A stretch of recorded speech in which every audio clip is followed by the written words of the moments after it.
라는 제목으로 말씀 나누도록 하겠습니다. 여러분 미국 LA 가봤어요? 가고 싶어요. 좋습니다. 뭐 크게 연관 있는 건 아닌데 미국 LA 도심의 한 고급 레스토랑에 동창생들이 모였습니다. 여러분 동창회 하죠? 요즘에 안 하네? 안 해요 요즘에? 하여튼 동창회. 하여튼 그 동창들이 오랜만에 만나서 상당히 반가우면 막 서로 대화한다고 시간 가는 줄 몰라 하다가 이제 식사를 주문해야 될 때가 온 거예요. 각자 메뉴판을 들여다보고 먹고 싶은 것을 고르기 시작합니다. 근데 식사를 하기 전에 식사 전체 비용은 우리 참석한 숫자대로 더치페이 하자, 엠빵 하자 이렇게 이제 얘기가 돼서 모두가 똑같이 이제 분담하기로 한 거예요. 그 이야기를 듣고 메뉴판을 딱 볼 때 여러분 어떤 생각 들까요? 여러분이라면 얼마짜리 메뉴 고르겠어요? 그 자리에 있던 많은 사람들이 대부분 이렇게 생각합니다. 굳이 싼 걸 먹을 필요가 있을까? 어차피 인원수대로 나눌 텐데 이참에 비싼 거 먹어도 되지 않을까? 친구들이 싼 거 주문하면 나는 비교적 좀 좋은 거 먹을 수 있지 않을까? 그리고 나 혼자 싼 거 주문하면 다른 친구들한테만 좋은 일 하는 거 아니야? 쟤는 비싼 걸 시키고 그렇다고 너무 비싼 메뉴 시키면 좀 속보이는데 하여튼 손에 안 보는 선에서 주문해야겠다 막 이런 막 고민을 하다가 이렇게 스스로 이제 막 머리를 굴리다가 메뉴를 골랐어요. 그 메뉴가 푸아그라랑 캐비어 샐러드를 주문합니다. 그리고 나서 스스로 최고의 선택이었다 하면서 뿌듯해하는 거죠. 뭐 여러분 그 푸아그라 캐비어 이렇게 별로 와닿지 않은데 여러분으로 치면 이런 거예요. 그 엽떡을 시켜요. 엽떡 시켰는데 거기에 치즈 3번 추가하고 거기다가 메추리알에 우삼겹, 그 중국 당면, 분모자 다 추가하는 거예요. 거기다가 교촌 허니콤보까지 이 정도. 그동안 하고 싶었던 모든 토핑을 다 한 거죠. 이렇게 해서 적당한 금액으로 내가 이 모든 것을 먹을 수 있겠다. 놀랍게도 동창생들이 하나같이 비슷한 생각을 갖고 있었어요. 그래서 대부분 모두가 최고로 비싼 요리를 주문했고 결국 1인당 512달러 나왔답니다. 1인당 약 70만 원 정도 내게 됐대요. 헤어질 때 속으로 이런 얘기를 했대요. 동창회 다시는 안 와야겠다. 이 이야기를 들으면서 이제 글랜스와 허버만이라는 심리학자가 있어요. 이 현상을 저녁 식사 모임의 딜레마라고 이제 표현합니다. 뻔뻔한 저녁 식사 모임의 딜레마. 어떤 거냐면 이런 거예요. 손해받지 않으려고 나름 머리를 굴리고 계산하고 고민했지만 더 큰 손해를 보는 경우, 이거를 저녁 식사의 딜레마라고 얘기하는 거죠. 한마디로 자기 꾀에 자기 그 지혜에 자기가 그냥 빠져버린 셈이죠. 우리는 이런 경우를 자주 경험합니다. 나름 여러분 계획하잖아요, 그죠?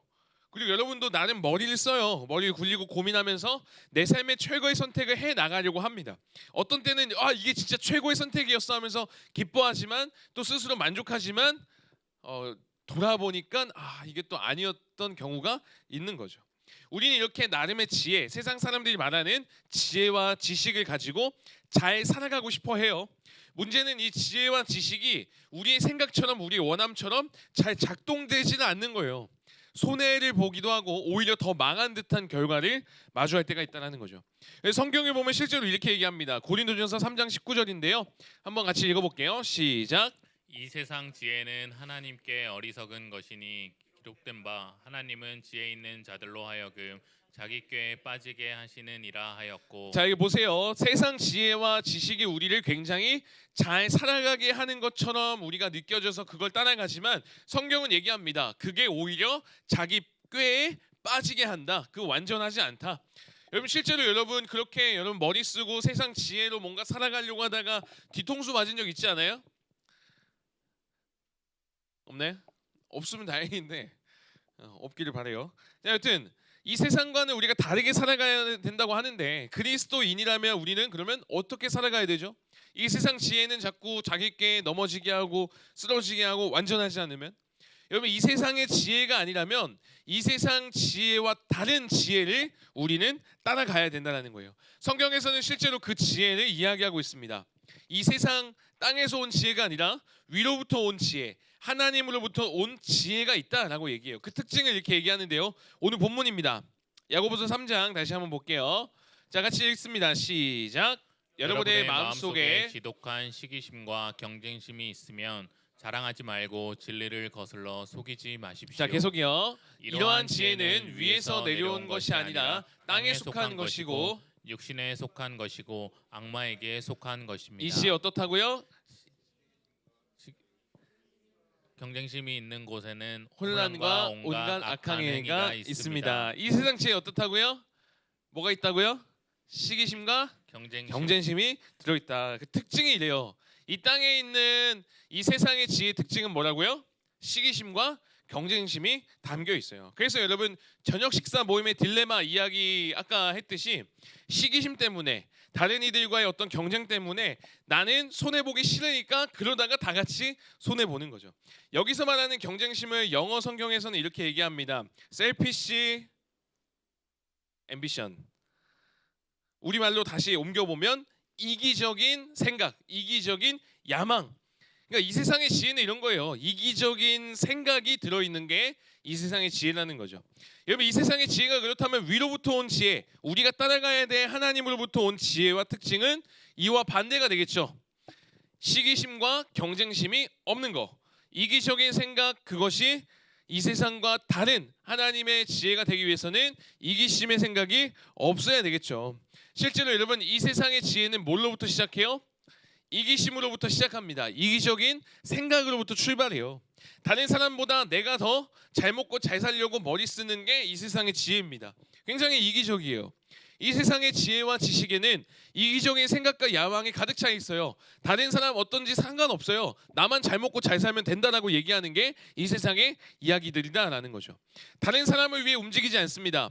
이타적이지 않아요. 굉장히 이기적이에요. 일단 나부터, 나 먼저, 나 잘 먹고 잘 사는 것에 초점이 다 맞춰져 있다는 거예요. 근데 이건 솔직한 우리의 인정할 수밖에 없는 인간의 본성이잖아요. 사람은 일단 이기적이에요.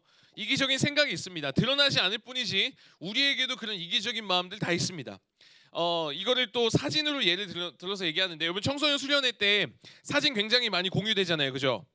그 사진 중에 어떤 사진이 제일 잘 나온 사진이죠? 그렇죠? 내가 나온 사진. 뒤에 배경이 어떻든 누군가 이상한 표정으로 찍혔든 내가 잘 나온 사진이면 그 사진 뭐예요? 좋은 사진이잖아요. 반대로 배경이 굉장히 예쁘고 분위기가 아주 잘 담긴 그 사진이더라도 내가 잘 안 나오면 그 사진 뭐예요? 구린 사진 되는 거죠. 누구나 자기가 잘 나온 사진을 간직하고 보고 저장합니다. 우리가 그래요. 굉장히 이기적이고 나 중심으로 되어 있다는 거죠. 근데 여러분 신앙도 마찬가지입니다. 다른 사람들이 다 재밌다, 행복하다, 은혜롭다, 사랑이 가득하다 이야기해도 내가 그렇지 않으면, 또 내가 드러나지 않으면, 내가 그렇게 느껴지지 않으면 별로라고 느끼는 게 우리의 기본적인 마음이라는 거예요. 굉장히 이기적인 겁니다. 다른 사람 생각 안 해요. 그냥 나만 생각하지. 그렇게 우리는 이 세상의 지혜가 아니라 하나님의 지혜, 이 세상과 다른 지혜로 살아가기 위해서는 이 시기심, 경쟁심, 이기적인 생각을 버릴 수 있어야 된다는 거예요. 기본적으로 우리는 이기적인데 솔직한 우리의 모습이잖아요. 그 경쟁심이 있는데 시기심이 있는데 연약한 인간인데 이거 어떻게 버리죠? 자, 답은 여기 있습니다. 한번 따라해 보겠습니다. 내가 원하는 것이 아닌 주님이 원하시는 것을 한다. 주님이 원하시는 것을 한다. 네, 이렇게 갈 때 우리가 이기적인 생각을 버릴 수 있다라는 거죠. 우리의 이기적인 생각을 계속해서 키워가고 증폭시키는 것은 내가 원하는 것을 하는 거예요. 내가 원하는 것만 하며 살아간다? 이 세상의 지혜로 이 세상 사람들과 별반 다를 바 없는 이기적인 생각으로 살아가는 이기적인 사람이 되는 겁니다. 반대로 여러분 우리가 이기적인 생각을 버리고 완전하지 않은 이 세상의 지혜가 아니라 하나님의 지혜로 살아가기 위해서는 내가 원하는 것 그걸 좀 뒤로 하고 주님이 원하시는 것을 할 때 우리가 이기적인 생각이 아니라 다른 일을 생각하는 이타적인 삶을 살아갈 수 있다는 거예요. 여러분 로원 루이스라는 사람이 최우선 과제 하나님은 무엇을 원하시는가라는 책에 이런 글을 썼었는데 스탠퍼드 켈리라는 사역자 목사님의 이야기를 소개해 줄게요. 이 스탠퍼드 켈리가 수년간 IT라는 나라에서 사역을 합니다. IT 알죠? 잘 사는 나라예요? 굉장히 못 사는 나라예요. 세계에서 광장 극빈한 나라 중에 하나인데 그 나라에서 어느 교회에서 이제 추수감사절 축제를 하면서 한 교인이 헌금을 이제 추수감사 헌금을 드린 거예요. 한 10대 소년이 여러분 나이 10대 소년이 헌금을 드렸는데 봉투에 돈이 굉장히 많이 들어있는 거예요. 그 당시 IT 직장인으로 봤을 때 석 달치, 세 달치 임금에 해당하는 굉장히 많은 돈, 적지 않은 돈이잖아요. 이 켈리라는 목사님이 이 소년을 찾아가 봤어요. 근데 없는 거예요. 그리고 나중에 켈리가 마을에서 그를 딱 만나게 됩니다. 그리고 물어봐요. 야, 너 이렇게 어떻게 이렇게 많은 돈을 헌금할 수 있냐? 어떻게 할 수 있었냐? 했더니 그 소년이 헌금하기 위해서 전 재산과 같은 말을 팔았다고 하는 거예요. 근데 그때 이제 외국 같은 경우는 추수감사가 거의 축제거든요. 그 교회 축하 파티는 왜 안 왔냐? 이게 물었더니 그 소년이 주저하다가 마지못해 이렇게 얘기합니다. 입고 갈 옷이 없었어요라고 얘기해요. 여러분, 이 소년이요 굉장히 예수님을 사랑하고 말씀대로 살아가려고 그 말씀 있잖아요. 보물을 하늘에 쌓아두지 말라. 이 말씀을 기억하며 하나님이 기뻐하시는 일을 한 거죠. 이 이야기를 들은 켈리 목사님이 굉장히 많은 감동을 받고 여러 교회를 다니면서 이 소년의 이야기를 막 합니다. 어느 날 다른 교회 가서도 집회를 할 때 이 소년의 이야기를 전하면서 끝내고 가는데 어떤 부유한 옷차림의 여인이 오더니 지갑에서 돈을 꺼내주더래요. 그리고 그 소년에게 옷을 사주라고 말합니다. 근데 이 켈리 목사님이 굉장히 실망하면서 이렇게 얘기해요. 아니, 제가 그 소년의 이야기를 한 것은 그 소년의 옷을 사달라는 게 아닙니다. 옷값을 받기 위해서가 아닙니다. 헌금을 강조하기 위해서도 아닙니다. 이 소년이 그 헌금을 하나님께 귀하게 드렸던 것처럼, 이 소년이 하나님께 귀하게 드렸던 그 모습처럼 당신도 하나님을 위해 귀한 일을 하도록 하기 위해서 나눈 겁니다 라고 얘기하는 거예요. 여러분, 하나님은요 기꺼이 우리에게 주실 수 있는 분이에요. 하나님은요 우리의 것을, 여러분이 원하는 것을 다 채우시고 부족하지 않게 넉넉하게 하실 수 있는 분이세요. 그리고 자녀된 여러분이 그 하나님을 온전히 믿고 믿음으로 살아가기 원하세요. 그래서 나만을 위해서 아등바등하고 인색하게 이기적으로 살지 않고 나누면서 베풀면서 사랑하면서 하나님의 말씀대로 살아가기를 원하신다고요. 여러분, 오해하시면 안 돼요. 이 10대 소년이 말 팔았다고 해서 여러분도 그렇게 하라는 거 아닙니다. 절대 아니에요. 오해하지 마세요. 하나님의 뜻에 따라, 말씀에 따라 사람마다 주시는 하나님의 감동이 달라요. 내가 원하는 것이 아니라 그렇게 하나님 주시는 마음 따라 살아가야 된다는 거예요. 여러분 보세요. 세상의 지혜로 살지 않고 자기 꾀에 빠지지 않으려면, 이기적인 생각을 버리려면 하나님이 원하시는 일을 해 나가야 된다는 거예요. 여러분 삶을 한번 돌아보세요. 얼마나 하나님이 원하시는 것을 하고 계세요? 하나님이 원하시는 거 한번 기도 잠깐 하고 100가지는 내가 원하는 거 막 하고 있지 않아요? 주일 한번 예배 딱 드리고 그 다음부터 월화수목금토 여러분 원하는 대로 다 살지 않아요? 내가 원하는 거 그렇게 다 하다가 아니면 뭐 한번 하나님이 원하시는 거 하고 있지 않아요? 물론 이렇게도 얘기할 수 있어요. 하나님이 원하시는 게 뭔지 모르겠어요. 아니면 반대로 하나님이 원하시는 게 너무 많아 보일 수도 있어요. 뭐 십계명도 있고 율법도 있고 성경 66권 이거 언제 다 보나. 그래서 하나님이 원하시는 걸 정리해 봤더니 이렇게 됩니다. 어떻게 돼요? 하나님 사랑, 이웃 사랑. 여러분 성경을 줄이고 압축하면은 십계명이 되고, 십계명을 또 줄이고 줄이면 이게 됩니다. 하나님 사랑, 이웃 사랑. 결국 사랑이 되는 거죠. 이 세상 지혜로 나만을 사랑하고 나만을 위해서 사는 게 아니라 나 말고 하나님을 사랑하라는 거예요. 하나님을 더욱 사랑하며 하나님이 지으신, 하나님이 만드신 그 이웃을 사랑하는 삶이요. 마가복음 12장에 보면 이렇게 얘기합니다. 이것도 한번 읽어볼게요. 시작. 또 마음을 다하고 지혜를 다하고 힘을 다하여 하나님을 사랑하는 것과 이웃을 자기 몸같이 사랑하는 것이 모든 번제와 희생제보다 더 낫습니다. 자, 마음을 다해서 지혜를 다해서 뭐 하라고요? 힘을 다해서 이기적으로 살아가고 이기적인 생각을 하며 나를 위해 사랑하고 나를 위해 나만을 사랑하라고 얘기하나요? 아니잖아요. 마음을 다해서 지혜를 다하고 힘을 다해서 뭐 하라고요? 하나님을 사랑하는 것. 그리고 이웃을 자기 몸같이 사랑하는 것. 이게 하나님께 모든 것을 드리는, 그리고 마음 다해 예배 드리고 제사 드리는 것보다 훨씬 더 낫다라고 얘기하는 거예요. 100번 교회 와서 예배 드리는 것보다도 하나님 진짜 사랑하고 이웃을 사랑하는 거, 하나님 그거 더 원하신다라는 거예요. 사랑하는 여러분, 우리가 마음과 지혜와 힘을 다해 애써야 할 것은 이 세상이 말하는 이렇게 해야 성공한다, 이렇게 살아가야 된다, 이렇게 살아야 너는 높은 자리에 오를 수 있다, 이 세상이 말하는 걸 따르는 게 아닙니다. 이 세상의 지혜와 지식으로 나름 계산하고 머리 굴려서 이기적인 생각으로 그럭저럭 잘 살아가는 게 우리가 본래 살아가야 될 삶이 아니라, 내가 원하는 이기적인 생각을 내려놓고 뒤로 하고 하나님 사랑하는 거예요. 하나님을 사랑하고 이웃을 사랑하는 겁니다. 이렇게 살아가는 삶이야말로 본래 하나님이 원하시고 여러분의 삶을 향해 그렇게 살아가길 원하시는 본래 디자인이라는 거예요. 하나님이 기뻐하시는 삶일 뿐만 아니라 그리스도인인 우리가 추구하고 걸어가야 돼 예수님 닮아가는 삶임을 여러분 기억했으면 좋겠습니다. 이렇게 살아갈 때 이기적인 생각, 나만을 위해 살지 않고 다른 이를 살리는, 생명을 살리는, 사람을 살리는 그런 사람들도 여러분 쓰임 받았으면 좋겠어요. 실제 한 목사님이 겪은 일인데요. 저 말고 다른 목사님이 겪은 일인데 쉽지 않은 이야기인데 여러분을 통해서 이러한 생명의 살아남이 있으면 좋겠다라는 마음으로 한번 소개해 보도록 하겠습니다. 이 목사님이요, 원래 의사였어요. 의사하면 돈 많이 벌어요, 적게 벌어요? 많이 벌어요. 이분이 실제로 실력도 있어서 의사로 성공하여 출세의 길을 가던 분이었는데 39세의 나이에 예수님을 믿게 됩니다. 그리고 이후에 의사의 길을 포기하고 목사로 목회의 길을 가기 시작해요.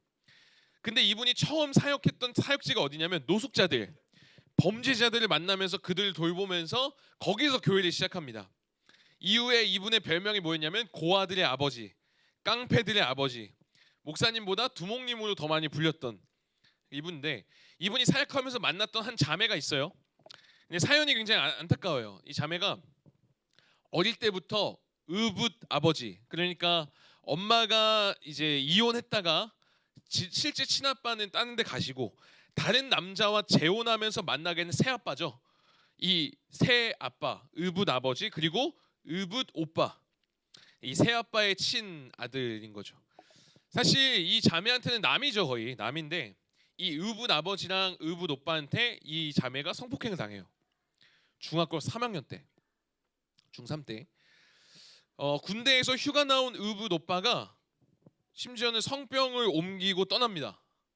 근데 학교에서 보건 선생님이 이 아이가 뭐 검사하다가 성병이 있다는 것을 알게 됐는데 선생님이 막 얘기하는 거예요. 너 어디서 이런 몹쓸병을 걸렸냐? 너 어디서 이렇게 지내다가 이렇게 된 거냐? 막 추궁하기 시작하는 거예요.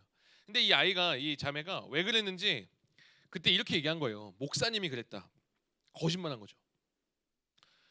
이 일로 실제로 이 목사님이 하루아침에 더럽고 악한 목사라는 낙인이 찍혀요.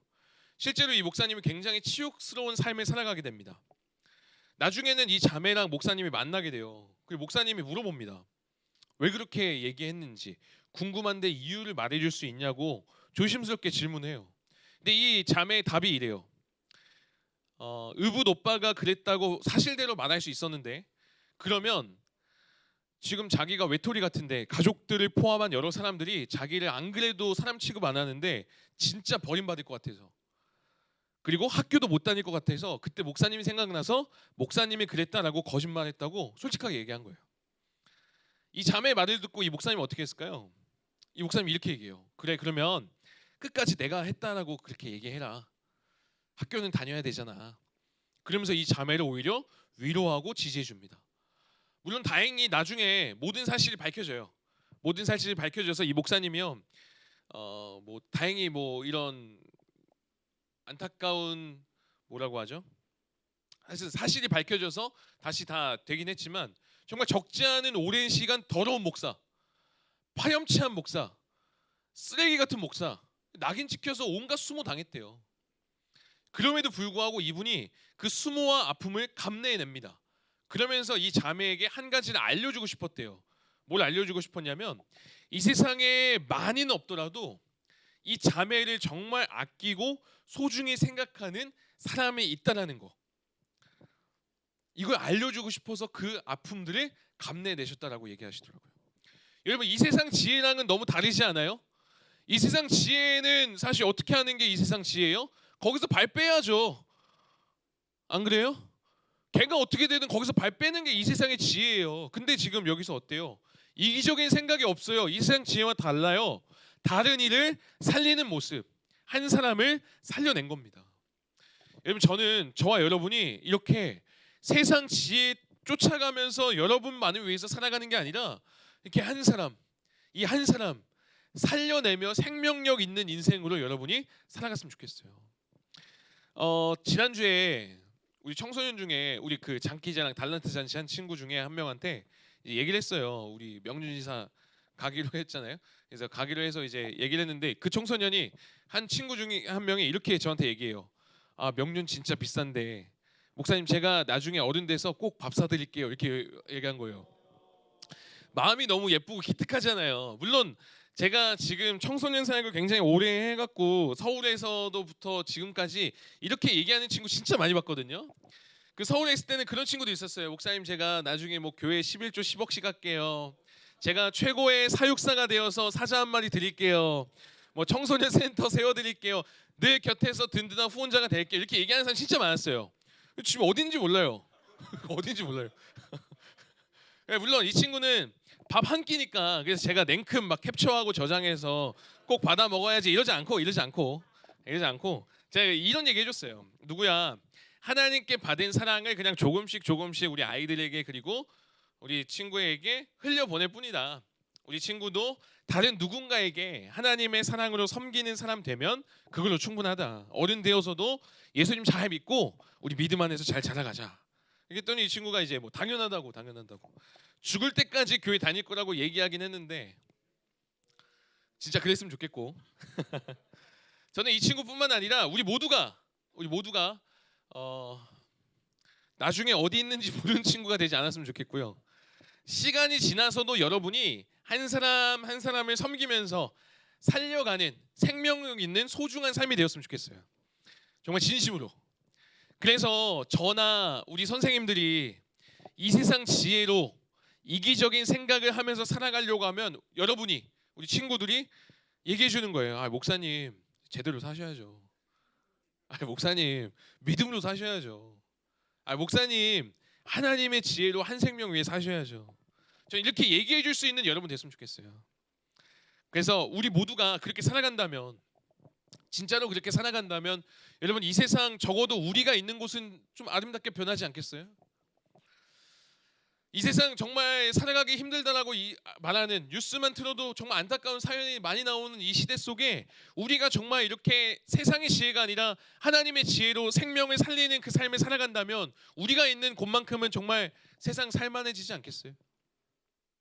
오늘 이 저녁 식사 모임의 딜레마, 이 세상의 지혜, 이기적인 생각 이거 얘기했고 그와 반대되는 하나님의 지혜, 위로부터 오는 지혜, 다른 이를 사랑하고 살려내는 그 지혜, 우리가 따라가야 될 지혜에 대해서 나눴습니다. 여러분 세상의 지혜는 뭐라고요? 우리에게 거짓말을 해서라도 이기적으로 살라고 얘기하는 게 이 세상의 지혜예요. 왜냐하면 내가 잘 살아야 되니까요. 그러나 하나님의 지혜는 하나님의 그 사랑으로 사람을 살려내라고 얘기하는 겁니다. 여러분 어느 쪽을 선택하면서 살아가시겠습니까? 세상의 지혜, 성경에서 얘기합니다. 그렇게 살아가면 성공할 것 같지만 결국 자기 그 꾀 스스로 넘어질 거다. 성경은 얘기해요. 하나님의 지혜로 살아갈 때 사람을 살리고 나 또한 살아나며 그게 진짜 생명력 있는 인생이 될 수 있다는 거죠. 이번 한 주간 여러분 이 말씀으로 살아갈 때 내가 원하는 것이 아니라 주님이 원하시는 것을 하면서 사람을 살려내는 참된 지혜 있는 삶으로 살아가는 저와 여러분 되기를 주님의 이름으로 축복합니다. 우리 반별로 한번 모여서 우리 나눔지 한번 나눠보도록 하겠습니다. 오늘 광현쌤은 반은 우리 부장님께서 해주시면 되겠습니다.